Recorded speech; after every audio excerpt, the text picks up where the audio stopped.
Hello everyone, and welcome to a new series I am creating. In this series, I am going to go through most of the basic functions and necessities to programming on a TI-84 or TI-83. And so today I will start out with talking about some variables and some things you can do with variables on it. And eventually with this series I hope to eventually go to programming more complex things and maybe some games eventually. So let's get started. Well, I guess first I'd better explain some basic buttons.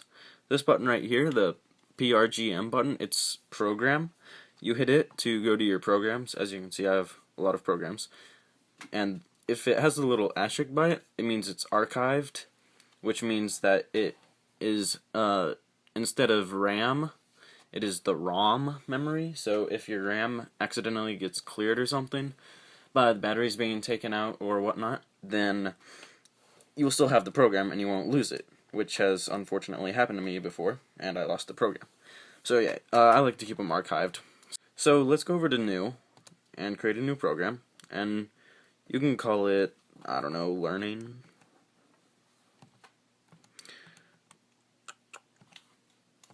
Alright. So now this is the basic template for programming on the TI-84. You scroll through with the arrow keys, and you can go down in the next line by hitting the enter key in the bottom right. So most of your basic functions are found on the program key, and you have your if, then, else, for, while, repeat, and so on. And then if you scroll over one to the right, you have input, prompt, display, a bunch of other stuff. And then something that's neat is if you go to the right one more, you can add in your other programs and execute them within some program, which is pretty neat, I like. So we'll start out with some variables, like I said. First off, what is a variable? It is something that stores a numeric value. So for instance, like in algebra, that's always just solving for a variable and figuring out what it equals and is stored as, pretty much, if you want to say it in programming terms. First off, how do you access the variables on your calculator? Well, if you push this button here, you get X. To store a variable, you type in a numerical value and click store as, and then a variable. So we'll do X. Now that just stores one as X. Now say we want to display this variable in a program.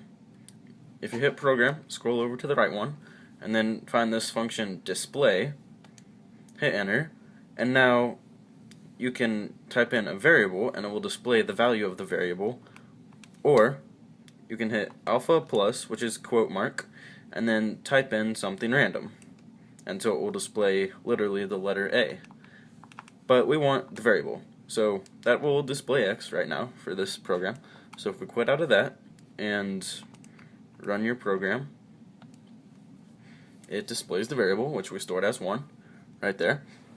And so that worked correctly. Now if you go back into editing,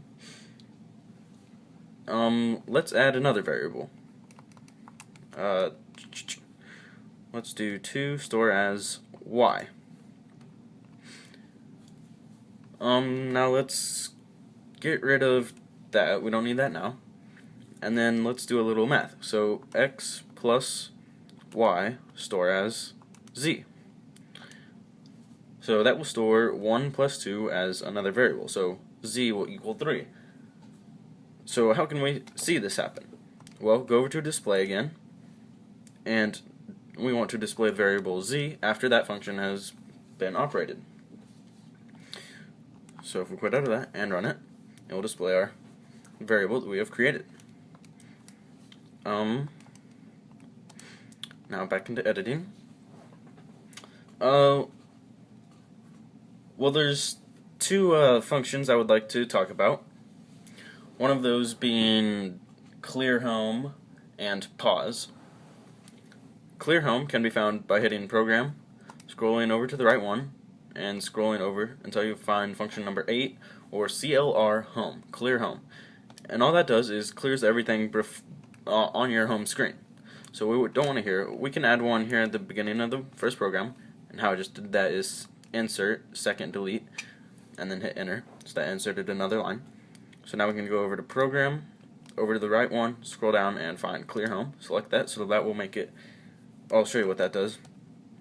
So now it cleared everything before that, and then it displayed that. Alright, now the pause, what it does is pauses the program dead in its tracks, and for you to resume it, you just hit enter. So say we pause the program here after this, you go to Program, and it's the 8th function on CTL page. So that'll pause it, and then afterwards let's add a ClrHome. So what that'll do is it has displayed our variable, and then we hit enter to unpause, and then it unpauses and clears home. So that's just a nice way of keeping it neat and organized. Alright, so after this, another function for displaying is output, and it's a little more complex and in-depth because you can kind of tell it where to output it at. So the first value you put in for the output is a number, and then comma another number, comma either text or a variable, like we did earlier with the display. So what these numbers do, the first one is basically the Y value for where it displays it up and down. So there's like, that's one line, that's another, that's another, that's another, and so on. So there's 8 of those up and down. And then the next one is the X value, so side to side. So to show you the difference, I'll enter 2 there, so it will be down 1 than previously, and it will display, well, let's make it display Z. Alright, and then after that we can throw in a pause, and then a ClrHome. So now if we run the program, it'll display our Z, and we'll hit enter, and then it will display it, or it will output it at 2, 1. So I don't know why they have it to where it's Y first and then X, but I've gotten used to it. Let's see. Now, how do you input variables? Go to Program, scroll over to the right one, and there's input and prompt. These are your two main inputting functions. First off, prompt. It's more simple. You can prompt for a variable, so that will prompt for X. And I'll show you what that does real quick. So it's asking you for X, or whatever variable you put there, and then it makes you input something, and then it stores it as that variable, so we can use that later on.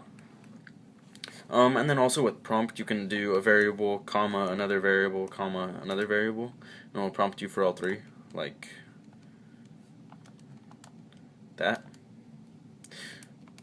And so that can be useful instead of having to do another individual prompt function for every variable. So let's prompt for X, and then throw in a ClrHome,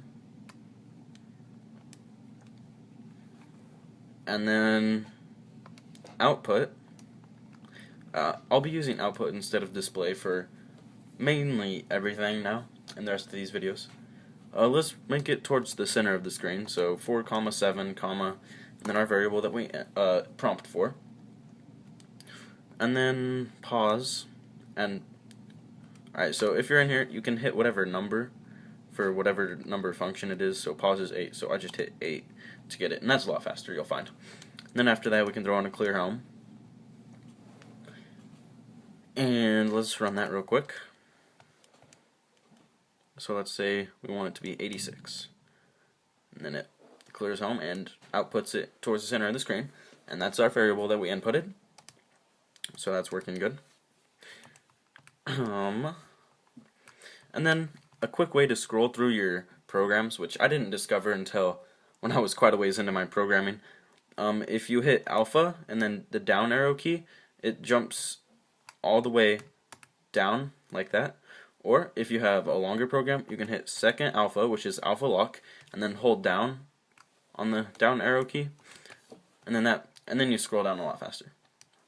Alright, so now let's use input instead of prompt. And now why input is a little different is you can either input for X, and then that will do the exact same thing, except it doesn't have the X equals question mark. It just has the question mark. So, I don't know, that's a little different. But with the input, what you can actually do is you can either just do the variable like that, or you can do input quote and then some text. So we'll say enter X and then colon and then end quote, comma, variable that you want to input it for. So now what that looks like is this. So that looks a lot better.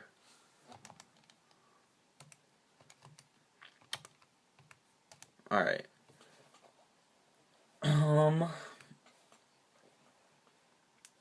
Now let's throw in a ClrHome after that and output it